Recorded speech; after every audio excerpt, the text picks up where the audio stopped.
இந்தியாவின் மிக முக்கியமான தொழிலதிபர்களில் ஒருவர் ரத்தன் டாடா. இவர் வயது மூப்பு பிரச்சனையால் அவதிப்பட்டு வந்த நிலையில் பொது நிகழ்ச்சிகளில் பங்கேற்பதை தவிர்த்து வந்தார். கடந்த ஆண்டு அக்டோபர் மாதம் உடல்நலக் குறைவால் மருத்துவமனையில் அனுமதிக்கப்பட்டிருந்த நிலையில் சிகிச்சை பலனின்றி உயிரிழந்தார். அவரது மறைவுக்கு இந்தியா மட்டுமின்றி சர்வதேச நாடுகளின் தொழிலதிபர்கள், அரசியல் தலைவர்கள் என பலரும் இரங்கல் தெரிவித்தனர். ரத்தன் டாடா மறைவை தொடர்ந்து நோயல் டாடா டிரஸ்டின் தலைவரானார். இதைத் தொடர்ந்து மறைந்த ரத்தன் டாடாவின் உயில் சம்பந்தமான சில தகவல்கள் வெளியாகியுள்ளது. ரத்தன் டாடா தனது சொத்தில் 1/3 பகுதியை மர்ம நபருக்கு விட்டு சென்றுள்ளார். சுமார் 500 கோடி மதிப்பிலான சொத்துக்களை மோகினி மோகன் தத்தா என்பவருக்கு டாடா எழுதி வைத்துள்ளதாக தி எக்கனாமிக் டைம்ஸ் இதழ் செய்தி வெளியிட்டது. இந்த சொத்து உயில் என்பதனால் இப்போதே மோகினியை சென்று சேரும் என்றால் நிச்சயம் கிடையாது.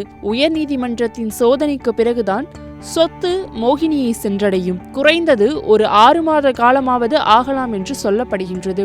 மோகினி மோகன் தத்தா ஜாம்ஷெட்பூரை சேர்ந்த தொழிலதிபர் ஆவார். அவர் ஸ்டாலியன் என்ற நிறுவனத்தை நடத்தி வந்தார். ஸ்டாலியன் நிறுவனம் கடந்த 2013ஆம் ஆண்டு டாடா சர்வீஸின் ஒரு பகுதியாக மாறியது. இரு நிறுவனங்களும் ஒன்றாக இணைவதற்கு முன்பு ஸ்டாலியன் நிறுவனத்தின் 80% பங்குகளை மோகினி மோகன் வைத்திருந்தார். மீதமுள்ள 20% டாடா இண்டஸ்ட்ரியின் வசம் இருந்தது.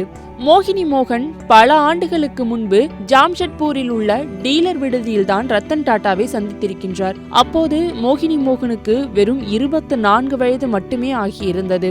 அப்போது தொடங்கிய நட்பு கடைசி வரை தொடர்ந்துள்ளது. உயில் செய்தி வருவதற்கு முன்பாக இந்த மோகினி யார் என்பது பெரும்பாலும் யாருக்கும் தெரிந்திருக்க வாய்ப்பில்லை. ஆனால் இருவருக்கும் இடையிலான நட்பு 60 ஆண்டு காலத்திற்கு மேல் தொடர்ந்ததாக கூறப்படுகின்றது. கடந்த 2024ஆம் ஆண்டு டாடாவின் பிறந்த நாள் விழா நடந்தது. அதில் நெருக்கமானவர்கள் மட்டுமே அழைக்கப்பட்டிருந்த விழாவில் மோகினி மோகனும் பங்கேற்றிருந்தார். இந்த அளவுக்கு ரத்தன் டாடாவுடன் ஒரு சமூகமான உறவில் இருந்திருக்கிறார் மோகினி மோகன்.